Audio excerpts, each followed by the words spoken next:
Hello, my name is Patricia Ireland, and today I'll be covering the topic of library mini-lessons. I'll be going over my presentation, some mini-lesson ideas, and my references. Let's go right into the presentation. Mini-lessons. What are they and how are they different? Basically, mini-lessons are concise but informative instructional practices that are determined by the needs of the learners. Where do they fit into the strategy of producing lifelong readers? Rather than just being one more thing to do, they actually play an important part in what you already have to do, which is to organize a quality library. And then your well-developed mini-lessons come in, which results in students selecting books purposefully, which goes to students independently reading books, which turns into students sharing books with each other, and in hopes of this process continually repeating itself over and over again, which would give you the most successful, ideal situation in your library. What are the benefits of doing mini-lesson plans? Well, students today are very different, and they respond well to different approaches. And mini-lessons cater to these many different learning styles, and they cover a lot of curriculum at the same time. It gives students the opportunity to practice making decisions, to work independently or in groups, and it also requires them to use critical thinking skills. Most importantly, however, it helps them become proficient in using the Library Media Center, which is our main role as library media specialists. So, in short, short is good. A dance is learned in steps, not all at once. When's the last time someone expected you to know how to do an entire dance?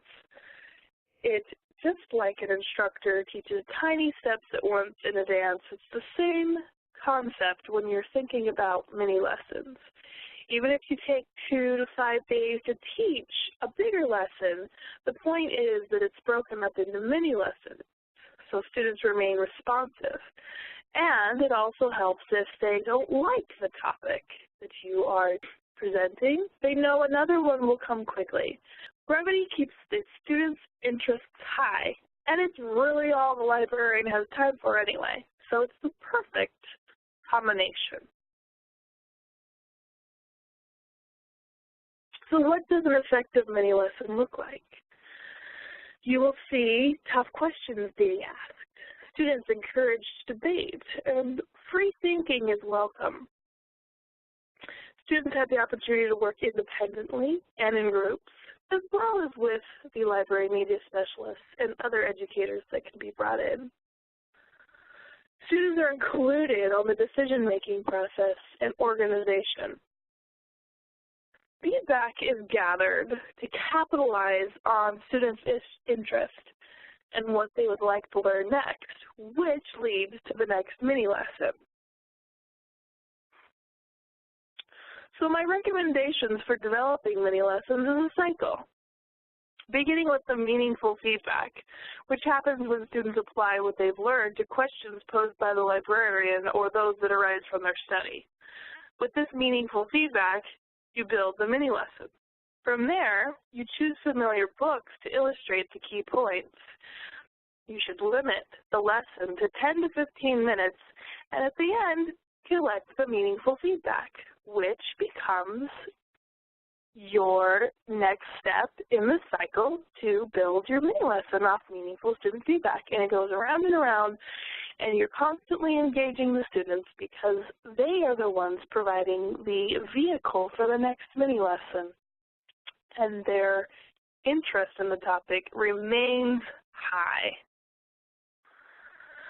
So even though mini-lessons are small, in name, mini-lessons make big impact.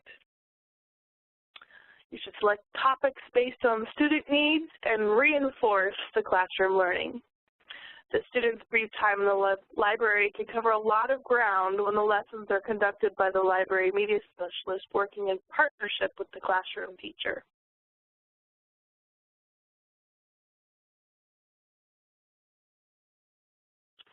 So, some of the top mini lessons are all very similar, and the top topics should be covered at each level, but with each level going into more depth and specifics. For instance, on the elementary level, you have your orientation, reading programs, parts of a book, story elements, fiction and nonfiction, reading strategies, award books, copyright, writing workshops, mind maps, beginning search tools, and internet safety. All these are basic and should be taught at every level. But of course the words and the vocabulary gets a little more specific as you get older, and the students can comprehend topics a little easier. As you enter more of a middle school level, rather than just focusing on simplicity like fiction and nonfiction, students can enjoy genres individually. In fact, each genre could pretty much be its own mini lesson, and students will enjoy learning about them individually. The reading incentive becomes a little more advanced as well. Inference and drawing conclusions. Research tools, there's more available to this age level, therefore more need to be taught. And the searching techniques of middle school students can become more complex as well. All of these combined, elementary and middle, of course being reinforced along the way, take us to our high school level where students can begin developing their own reading autobiographies. Determine what type of reader they are. They can learn about website evaluations and what makes a website credible.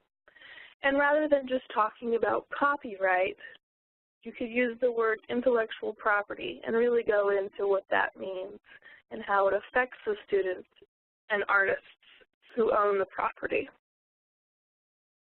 Then, of course, research tools in media literacy can be explored at its highest level, as well as searching techniques. Students use so many of the available resources incorrectly that using and learning searching techniques would be very valuable to students.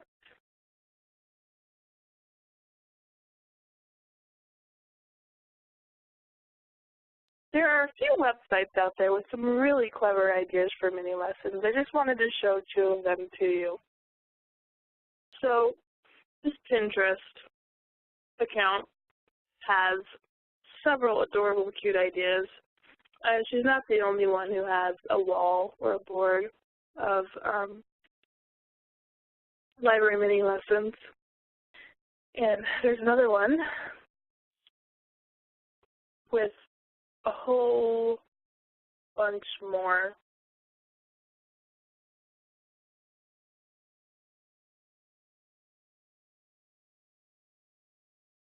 Isn't that great?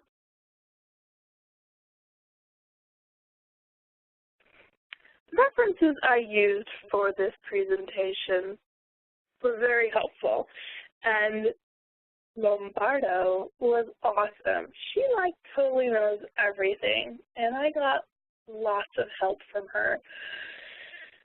She actually puts out 2 books called Monthly Mini Lessons, which have a lot of excellent ideas. Feel free to check out the rest of these. Thank you for taking the time to listen to my library mini lessons. If you have any questions on anything, please look it up yourself, because you should have learned how to do that in these courses. Thank you. Have a nice day.